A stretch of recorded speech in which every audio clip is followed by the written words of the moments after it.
Now look, when you don't pay your taxes, you go to jail.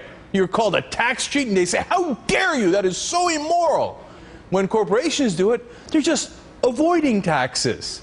Well, isn't that pleasant? Wouldn't you like to avoid your taxes? Too bad you don't have an offshore account in the Cayman Islands. Bank of America got $45 billion in taxpayer-funded bailout money. Now, that's a lot of money.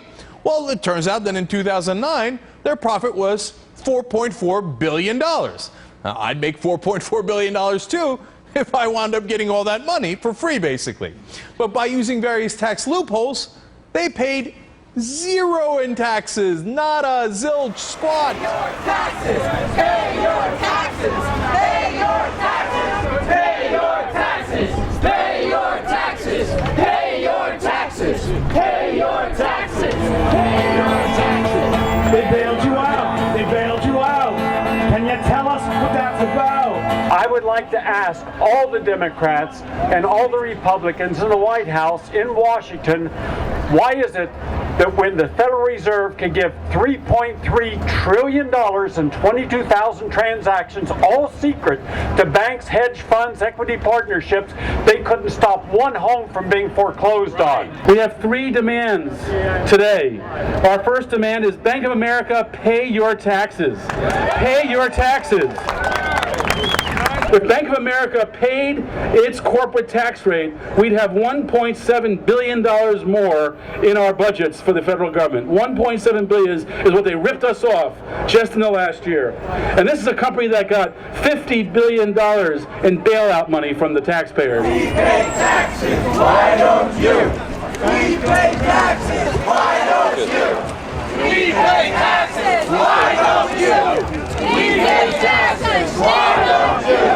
We pay taxes, why don't you? Bank of America, shame on you. We pay taxes, why don't you? Our second demand, stop foreclosures now. Foreclosures are destroying the economy. Bank of America is the biggest mortgage holder in the country, holding up to 25% of all the mortgages in the United States. Literally 7 million foreclosures have occurred in the last 2 years. What can they do about two things? First, they need to refinance homes of people who are facing foreclosure. Don't put people in the street. Get people inside, and the government needs to enforce this to make it happen. The second thing they need to do is to recognize we had a housing bubble, and the collapse of the housing values means that all homes need to be refinanced to be consistent with what houses really are worth. The banks should not be profiting from the bubble and continuing to profit as we see the value of houses go down.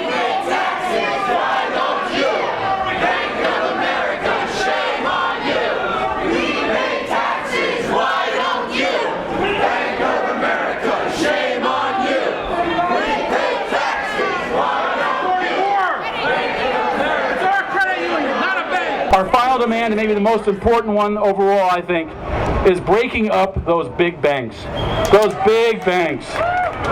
The ones that are too big to fail, the ones that are too big to pay taxes. They control 60% of our economy and don't even pay taxes on it.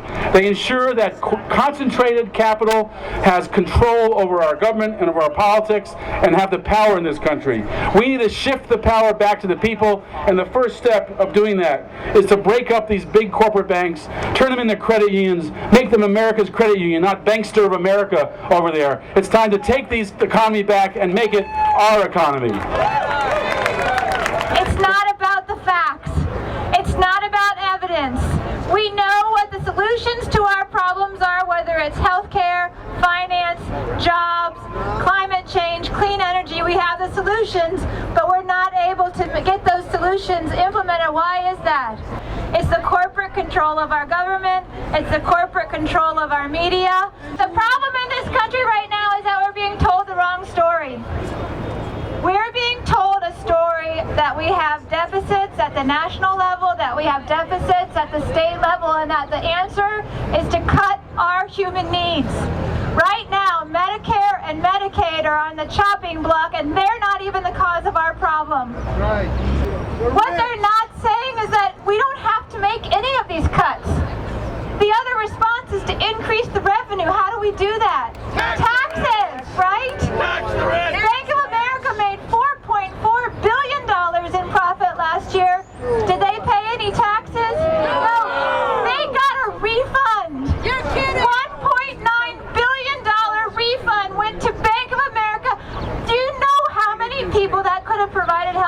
to. We have to rise up and demand the things that I learned during my time in Congress are three things. We have to be independent of political party. We cannot support either of these corporate parties. We have to be clear in our demands, and we have to be uncompromising. Don't forget the connection between Wall Street, the banks, Bank of America, our government, and the wars. Right. Don't forget that. People are dying. They are making billions from the wars. Feed the poor, Not the war! Feed the poor! Not the war! Feed the poor! Not the war! We stand today before the gates of one of our temples of finance, where greed and profit are the highest good, where self-worth is determined by the ability to amass wealth and power at the expense of others, where laws are manipulated, rewritten, and broken, where the endless treadmill of consumption defines human progress, where fraud and crimes are the tools of business. Human suffering, imperial wars, climate change, poverty, it is all the price of business. Corporations let 50,000 people die last year in this country because they could not pay for medical care. They have killed hundreds of thousands of Iraqis and Afghanis, Palestinians and Pakistanis, and gleefully watched as the stock price of weapons contractors quadrupled. They have turned cancer into an epidemic in the coal fields of West Virginia, where families breathe polluted air, drink poisoned water, and watch the Appalachian Mountains blasted into a desolate wasteland, while coal companies make billions. And after looting the U.S. Treasury, these corporations demand, in the name of austerity, that we abolish food programs for children, heating assistance, and medical care for our elderly, and public education. Those without power, those who these corporations deem to be ordinary, are cast aside like human refuse. It is what the God of the market demands. There is a profound truth embodied in the biblical admonition, "He who loves his life will lose it." Life is not only about us, and we can never have justice until our neighbor has justice. We can never recover our freedom until we are willing to sacrifice our comfort for open rebellion. The president has failed us. The Congress has failed us. The courts have failed us. The press has failed us.